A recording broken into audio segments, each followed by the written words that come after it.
بسم الله الرحمن الرحيم، وصلى الله على محمد وآله الطيبين الطاهرين. السلام عليكم ورحمة الله وبركاته. في هذه الحلقة نريد أن نتحدث عن شخصية زيد الشهيد. من هو زيد الشهيد؟ هو ابن علي ابن الحسين ابن علي بن أبي طالب رضوان الله عليه.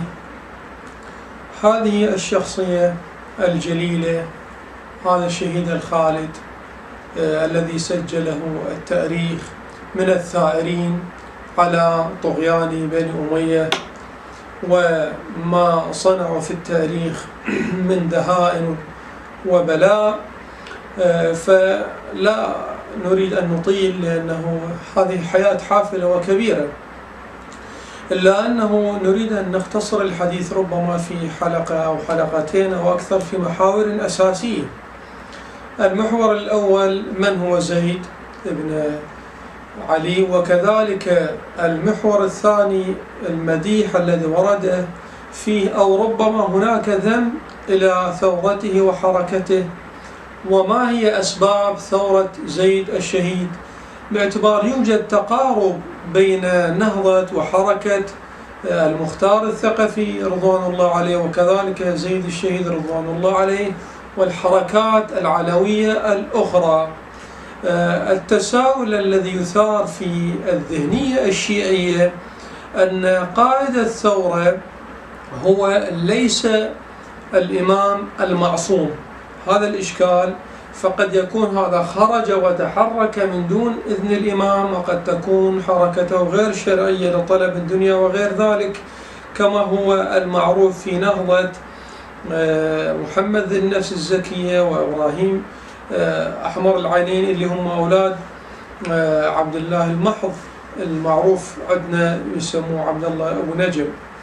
على أي حال لا نريد أن نخوض في هذه الثورات، إنما نريد أن نركز على شخصية زيد الشهيد. حقيقة لم يسلط عليها الإعلام أو المنابر أو حتى بعض الإعلام المعروف اليوم المرئي من أفلام ومسلسلات وغير ذلك. نأمل ذلك أن يأتي كما حصل في قضية المختار. على أي حال، زيد بن علي ولد في سنة 75 أو 78 على اختلاف الروايات، ويعني بعد واقعة الطف تقريبا ب15 عام أو أكثر أو أقل على خلاف الروايات كما قلنا. أبوه الإمام زين العابدين معروف، هذا لا كلام فيه، قصير النسب من هذه الناحية. أمه أم ولد من بلاد السند ولها أسماء متعددة، وقيل اسمها حوراء، وأنا نقلت هذا عن الشيخ القرشي عن الآمالي للشيخ الصدوق وأعيان الشيعة للسيد محسن الأمين، يعني ليست بكثير فائدة. لدينا من المحطات المهمة في شخصية زيد نريد أن نسلط الأضواء عليها في هذه الحلقة هي مدح زيد في الروايات، وما هي أقوال العلماء فيه أو في ثورته أو في نهضته. فنأتي للروايات حسب ما وردت في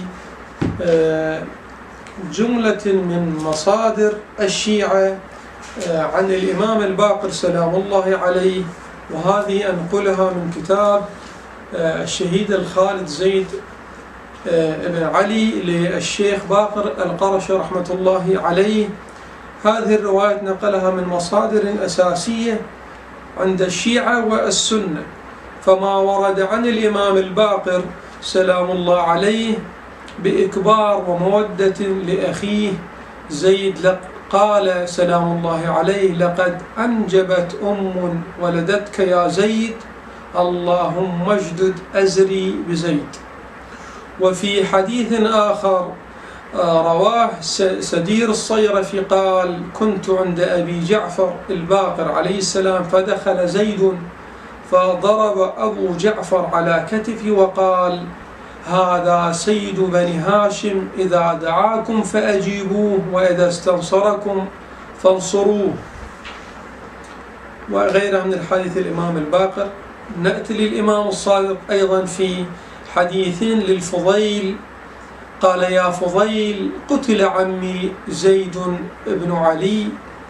فقال له: نعم، جعلت فداك. فأبدى الإمام تأثره البالغ وقال مؤبنا له رحمه الله: أما إنه كان مؤمنا وكان عارفا وكان عالما وكان صدوقا، أما إنه لو ظفر لوفى، أما إنه لو ملك لعرف كيف يضعها، يقصد يعني الحكومة والولاية.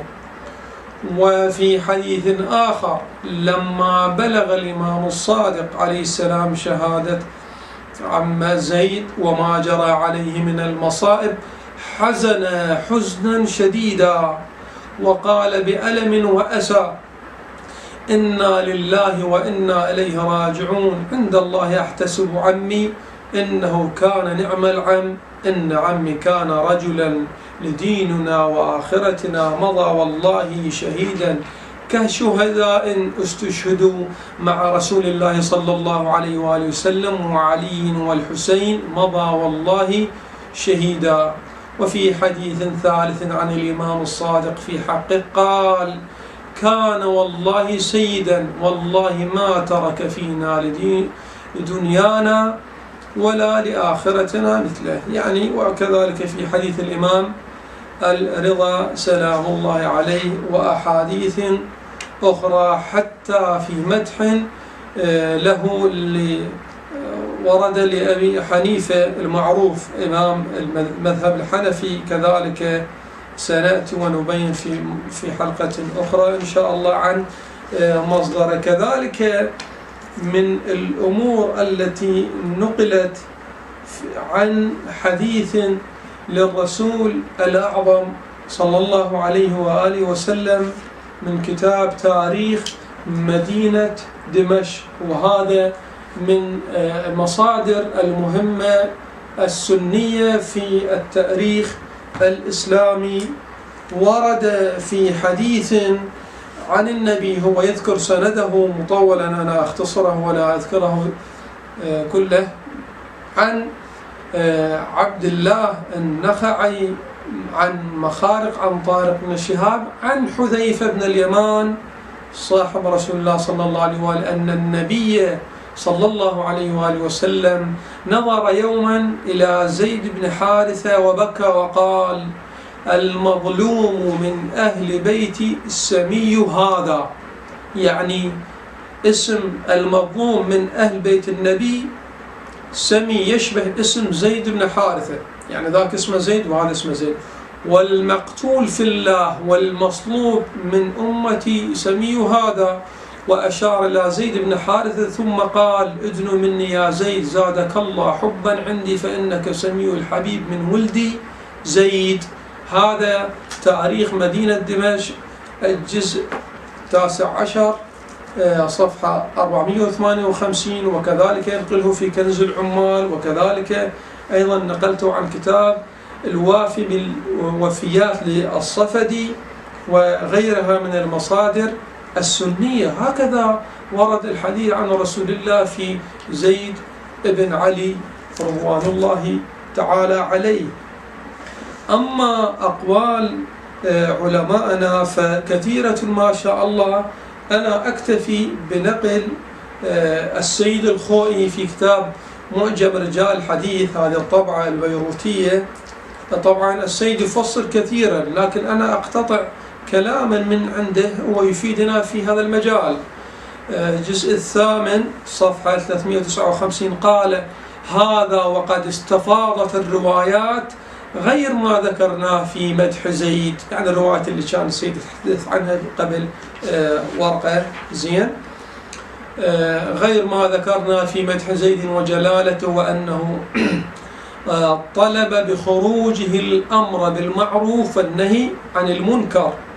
فمنها ما رواه الكشي بإسناده عن الفضيل بن الرسان اللي قبل قليل قرأته في هذا الكتاب في ترجمة كذا إلى آخر حديث السيد الخوئي. لكن محل الشاهد قال: استفاضت الروايات في مدح زيد وجلالته، وأنه يطلب الأمر بالمعروف والنهي عن المنكر.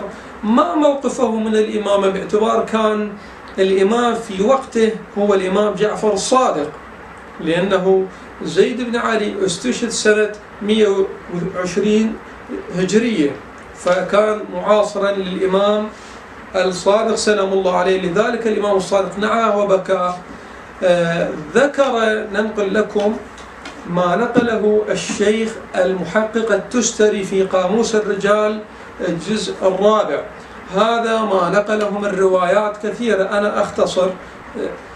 ومن هذه الروايات قال: ويدل على اعتقاد سوى ما تقدم ما رواه في الآمال عن عمرو بن خالد قال زيد بن علي: في كل زمان رجل منا أهل البيت يحتج الله به على خلقه، وحجة زماننا ابن أخي جعفر ابن محمد عليه السلام، لا يضل من تبعه ولا يهتدي من خالفه. هذا حديث واضح يقر بالإمامة. وكذلك في حديث آخر أيضا عن محمد ابن مسلم قال: دخلت على زيد بن علي فقلت: إن قوم يزعمون أنك صاحب هذا الأمر. قال: لا، ولكني من العترة. قلت: فمن يلي هذا الأمر بعدكم؟ قال: 7 من الخلفاء المهدي منهم. قال ابن مسلم: ثم دخلت على الباقر عليه السلام فأخبرته بذلك، فقال: صدق أخي زيد، سيلي هذا الأمر بعدي 7 من الأوصياء والمهدي منهم. ثم بكى وقال كأن به: وقد صلب في الكناس يا ابن مسلم. حدثني أبي، يعني زين العابدين، عن أبيه الحسين قال: وضع رسول الله صلى الله عليه وآله وسلم يده على كتفي وقال: يا حسين، يخرج من صلبك رجل يقال له زيد يقتل مظلوما، فإذا كان يوم القيامة حشر وأصحابه إلى الجنة. وصلى الله على محمد وآل محمد.